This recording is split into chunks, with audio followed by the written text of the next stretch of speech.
You just need to mention that we did our discussion about the Rinelli workers' compensation case, the Luna Diaz case in closed session. Thanks. Okay, thanks, Steve. All right, so roll call? I thought we did it already. We don't have to do that again either. Okay, great. All right, so it's up to you, City Manager. Thank you, Deputy Mayor. First up, we have a presentation on the Anderson Street Neighborhood Preservation Program, Year 2. I'd ask that Mike Lomendola come up and do that.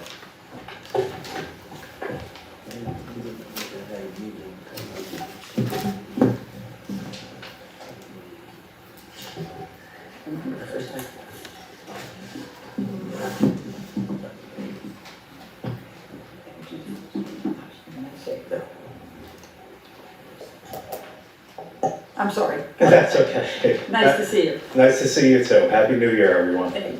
For those that are seated, and I heard a voice somewhere, so remote. What I'm here for tonight is to ask for your approval of a resolution that is endorsing our Year 2 plan for the MPP program on Anderson Street.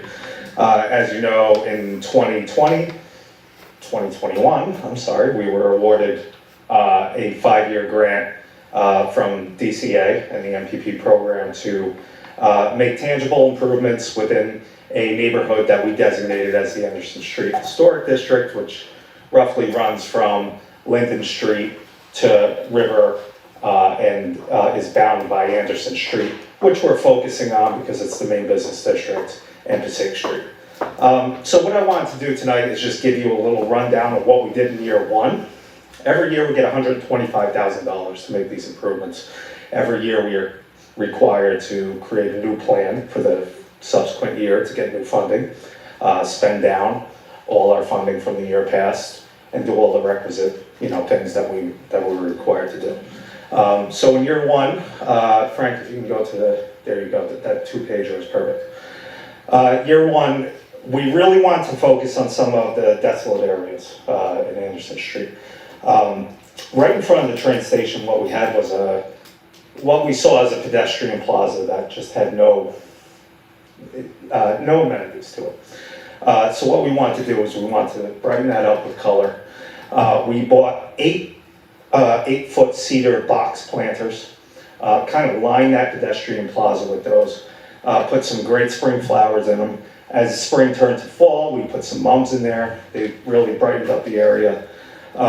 We had our crew out doing power washing, doing tree trimming around the businesses around there, so there's more visibility to the signage. They were cleaning up the sidewalks there. It's an area that is quite subject to a lot of litter. You have a liquor store, you have a bar. So these are things that we wanted to really institute as the cleanliness and beautification of that plaza area. If you look on page 2 here, one of the things that we did was we placed a large chessboard in the middle of that plaza as well. This is for people that are waiting for a train or people that are getting lunch nearby can use that tabletop to eat while they're waiting for the train or just because they're patronizing the area. So that's really how we made a pedestrian plaza out of what's going on Anderson Street Station right now. The picture that you'll see on the bottom of page 1 is a $2,000 initiative to restripe all our intersections from Union Street to Linden Street with what's called an Enduro blend thermostatic brick layer that really added great aesthetics to the neighborhood, but it was also a safety issue, right? So this is kind of a raised bed, it's a 1/2 inch off the pavement. There was a lot of traffic accidents. I think we had close to 150 traffic accidents in the last 5 years on that stretch alone. So what this does is it really kind of creates a bit of a rumble strip, has people slow down. And when people slow down, it not only is for pedestrian safety, it's also that they get to stop, they get to look around, they get to see what's happening on Anderson Street, what the businesses are, and it's not just a pass through, from Main Street to Linden Street and get through town.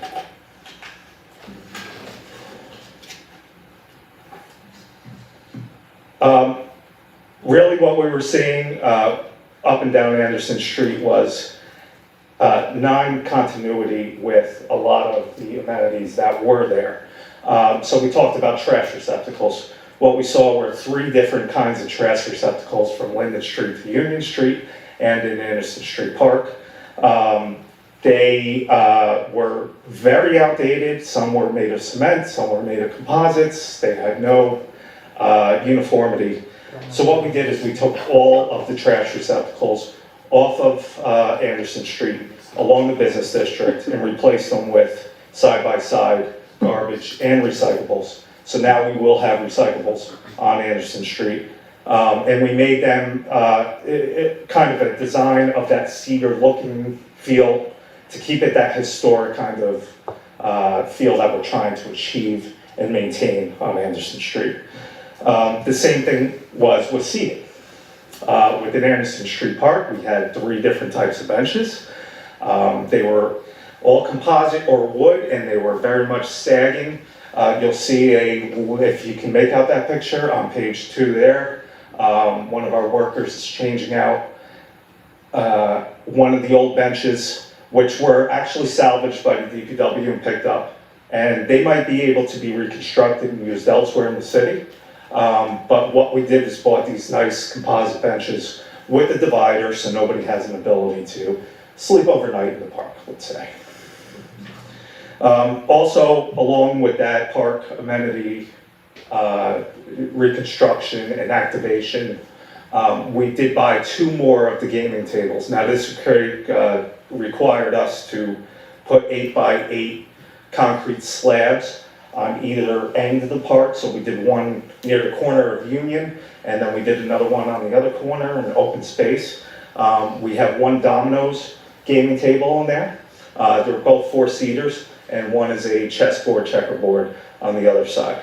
So, when we evaluated everything that needed to be done within Anderson Street, the first thing was safety, beautification, and activation. And Anderson Street Park was very passive. When we were observing it, there was not a lot of activity going on there. So activating this park and using the space, the open space that it has for more socialization and recreation is something that we're going to pursue in year 2. Frank, you can go down, to the year 2 implementation.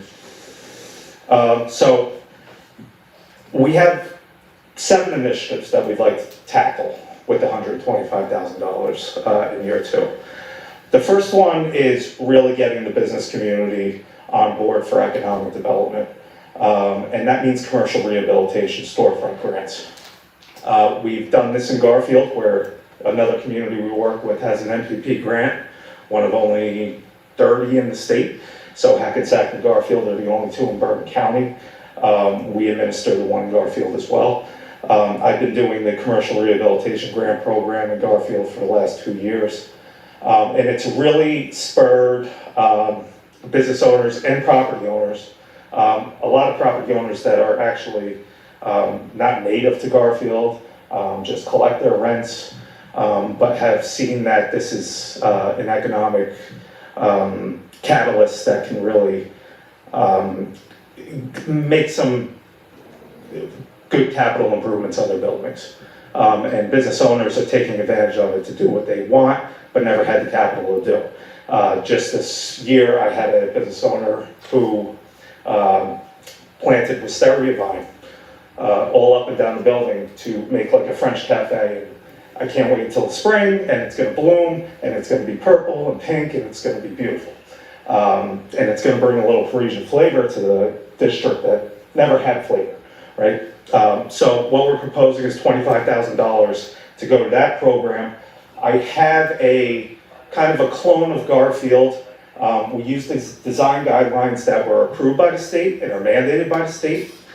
So they're recommendations and do's and do nots of what storefront facade improvements should look like, and what kind of amenities should be going there as far as lighting, transparent glass, the brick that's used, the mortar that's used, the signage, the awnings, the materials.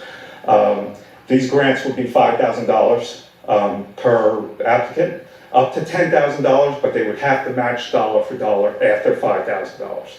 What we notice is that anyone that's going for those larger grants, the $10,000 grants, their projects are significantly more. They're putting a lot more money of their own capital into these. So our second initiative, what we noticed when we were doing stuff at the plaza, the pedestrian plaza, was that clock. It's a centerpiece of the neighborhood, but it doesn't work. So when somebody's trying to wait for the train and look up the clock and say, wow, it's late, there's no indication that that's true, because it's stuck on sometimes 11:55, sometimes I see it's at 1 o'clock, so sporadically it does work, I guess. But we want to take care of that and get a clock restoration done. It's very faded. Looks like a patina now that used to be probably a glossy black. We'd like to maybe powder coat that. And that might take a dismantling of the whole clock, take it out, and bring it back anew and reinstall it. So we have $15,000 allocated to that. That might be a low ball, might be a high ball. I have fungible, ways to do things. So if I spend less in one, I spend more in the other. I'm not really quite sure how much a clock restoration like this is going to cost until we get the pros in. But we're thinking along these lines, and this is something we really want to tackle, because having a downtown clock is unique to a downtown. And when it looks like this, it really brings down the value of a neighborhood. So I'm happy you're gonna restore it, so you're gonna restore it, you're gonna redo everything. We'd like to get it working, and we'd like to get it refinished. Leo, you'll remember this, we used to have someone who used to come to council meetings and say, well, at least it's correct twice a day, right? Yeah. He used to say, So it's been that way for a while, I guess, yes. Yeah. Okay. Continue, I'm sorry. No, that's fine. So we are doing a lot of work in Anderson Street Park, but we want to continue that trend. Like I said, not a lot of usage right now, but the activations that we are putting in place, especially in the summer hours, we'd like people to be using that park day and night. What would look great, and what there's not a lot of because of those lights, the lighting that is in the park right now is very old, it's outdated. We'd like to uplight all the trees in the park, along the walking paths specifically. So if you could imagine just coming along the park at night, and what has been done at Atlantic Street Park and the uplighting there, think of that as a duplication. People being able to traverse that park at night without feeling that they can't go in there because of safety issues, or they can't go in there to go play chess at night, or see a jazz band, and I'll get to that in a minute. Are there any, like dog issues, like we're seeing some at Atlantic Street Park? Do you see people not following the rules, walking their dogs and not? Quite honestly, I haven't seen anybody walking their dog in There's there. something to keep an eye on, I think. We put some like station there too, like with dog bags and stuff on Atlantic Street Park, didn't we? In Atlantic Street, yes, recommended it. Yeah, I mean, just things to think about, that once you make it nice to walk, especially in the evening You're gonna get hours, that kind of you activity. could start to see more of that activity, so maybe just either we're gonna allow it or we're not gonna allow it, and how we're gonna at least provide supply.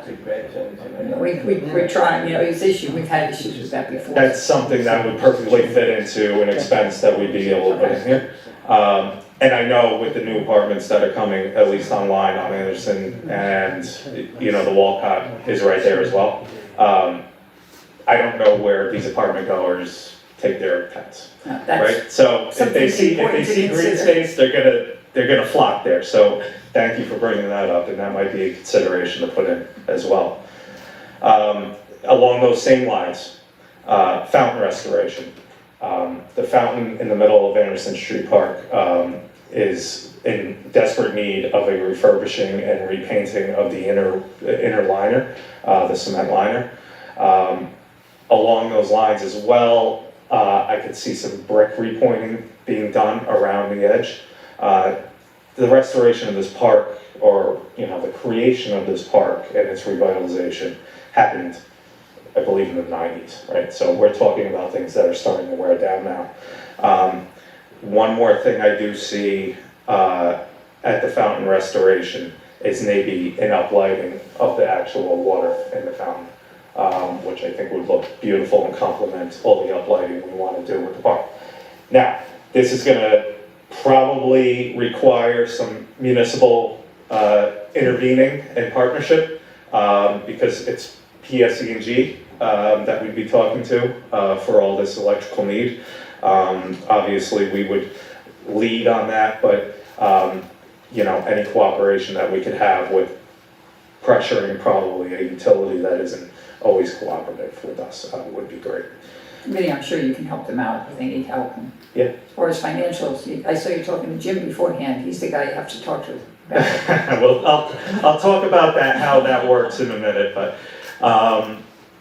I have done this in Garfield as well, and all the amenities that we put in, it's an extra burden on the city in certain circumstances, and I could already see with the garbage cans that I put in, there's, you know, from above, there's droppings and there's, you know, there's other things. But we'd also like to take care of sidewalks, and we'd also like to take care of tree trimming where we see that businesses aren't visible to passerbys or shoppers. So a quality of life team.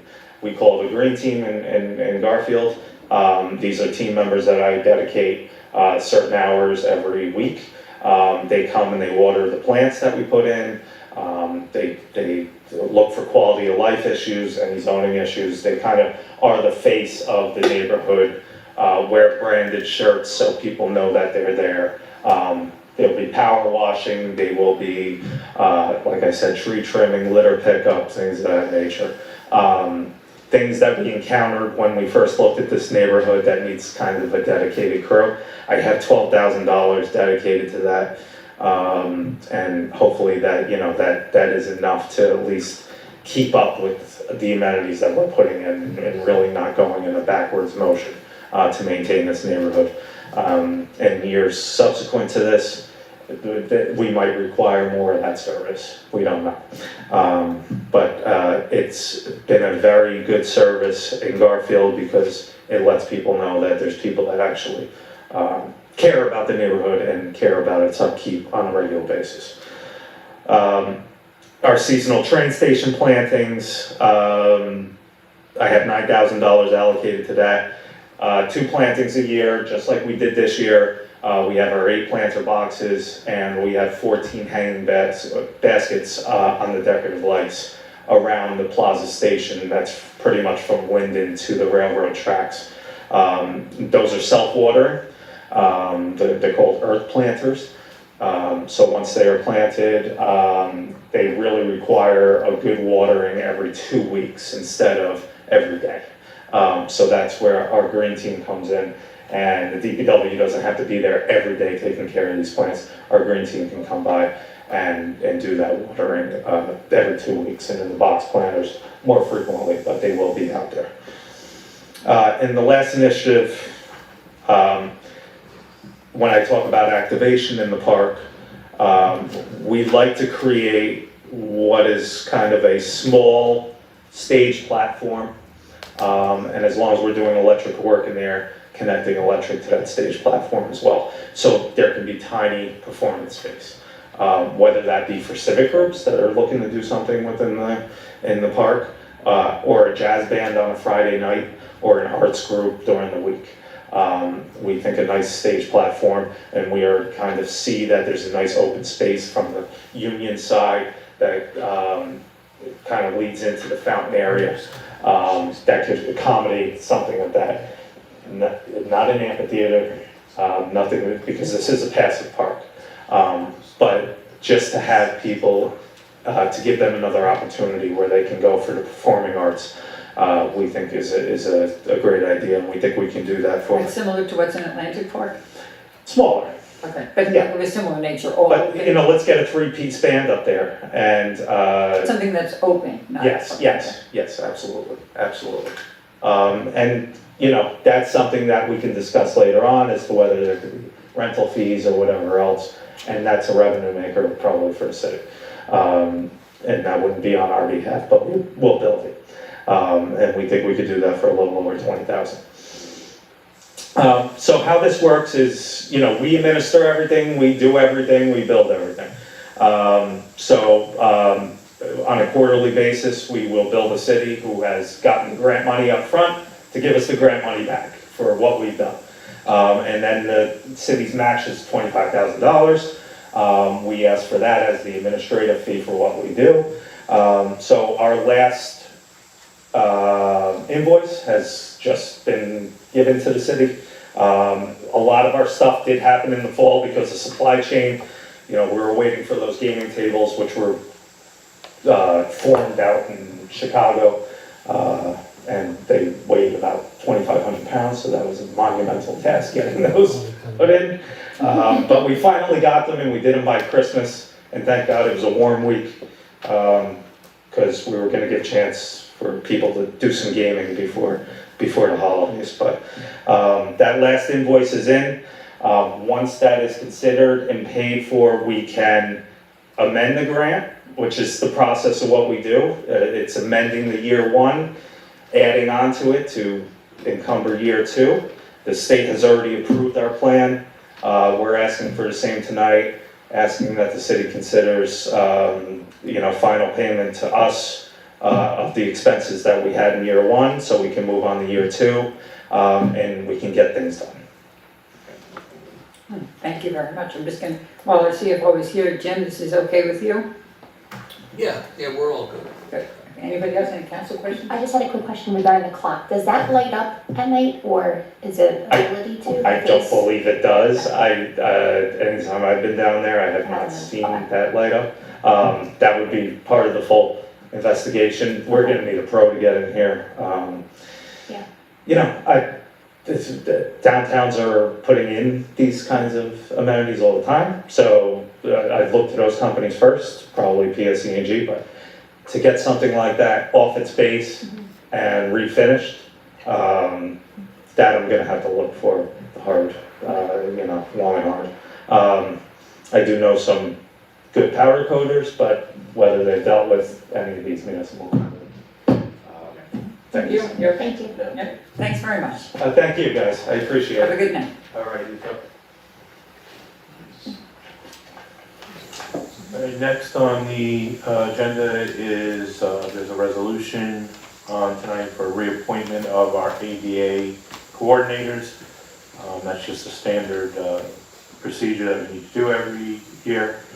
Third is another example of a resolution regarding mutual aid agreements with the county and various law enforcement and the rapid deployment interlocal agreement, which is standard procedure every year. Item number 4 is a 2022 grant agreement regarding a CDBG grant regarding Kent and Poor Street road improvements. And last but not least is the CSO stormwater and parks update, and I will call up our city engineer, Chris Wheaton.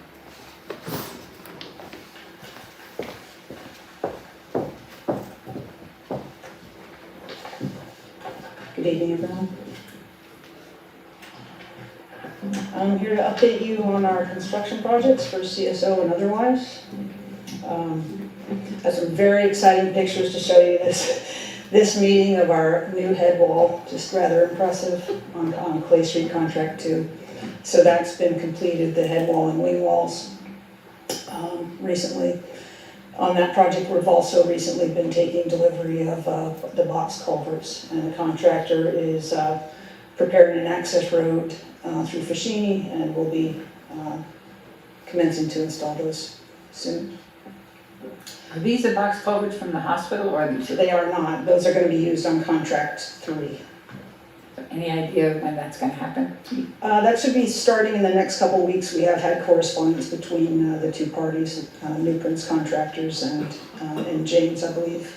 And so, yeah, we're getting prepared to take delivery. That would really help in that area. I mean, unfortunately, they've been putting this off for a while now, so I think that would give us some relief even prior to us really getting under the rail, just having some way of slowing down that rush of water would be well appreciated. And I guess we're still paying rental on these too, right, where they're stored? There has been a monthly fee, Yeah, yes, for yeah. storage, yes. Okay. Thanks. On Clay Street Contract 3, it's been a little bit inactive over the holidays. We're just getting started again on that project. We are proceeding north on Railroad Avenue now this week, and there has been a slight revision to the railroad crossing proposed for that project, as clearances were a little different than expected. So that change is underway. Moving on to the non-CSO projects, we've been working on the sanitary pump station at Voorhees Lane. This project had been proceeding well, but as we proceeded with excavation, ran into some instability problems subsurface. We have been working with the contractor on a modified approach. I had a meeting at the beginning of this week to review that. Those discussions are still underway about how to resolve that situation. For the parks projects, next meeting we expect to have a presentation to you on the Carver Park and Columbus Park proposed improvements. Fashini, the master plan proposed for that has been discussed with the Recreation Committee and has been circulated. We expect that to be finalized this month.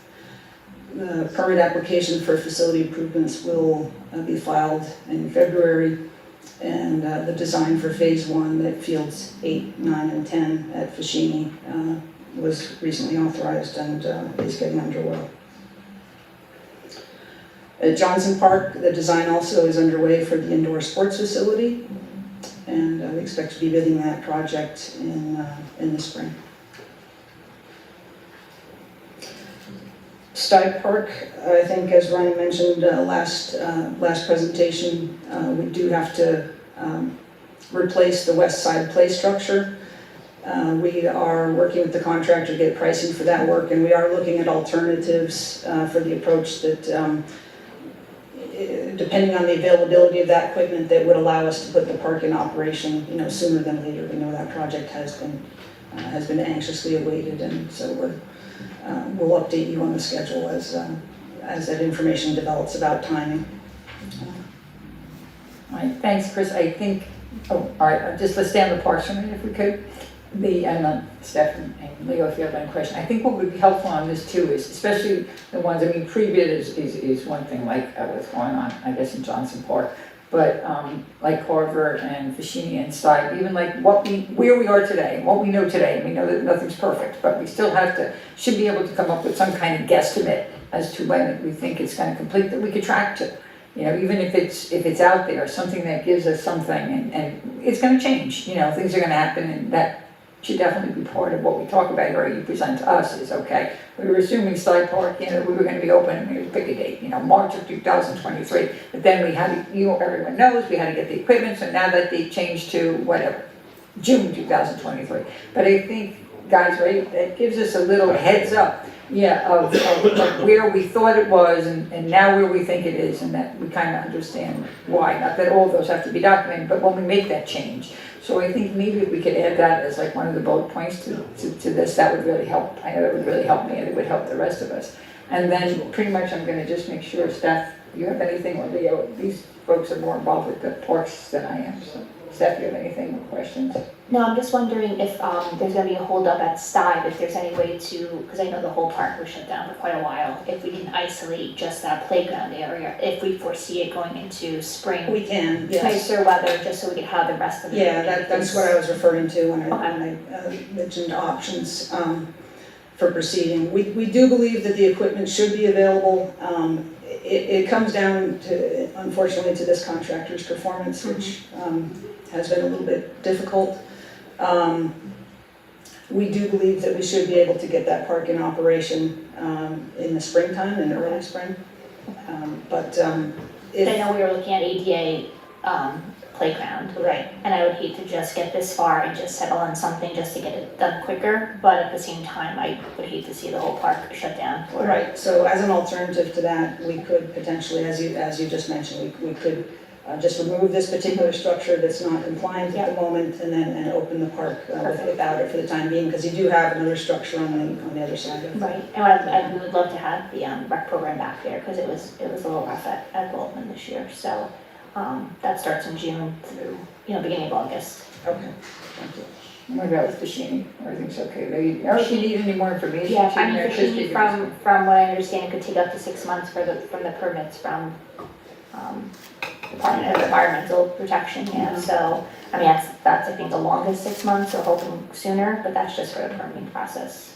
Yeah, but maybe that would be good to maybe even put something like that as one of your bullets, is like, that's the next step that you can guesstimate at, right? Right now, we're waiting for DEP permitting, and we see that happening, whatever, June, and by end of June. And then we know not to ask any more questions, because you can't do anything past that. Stuff like that might really help us, right, guys?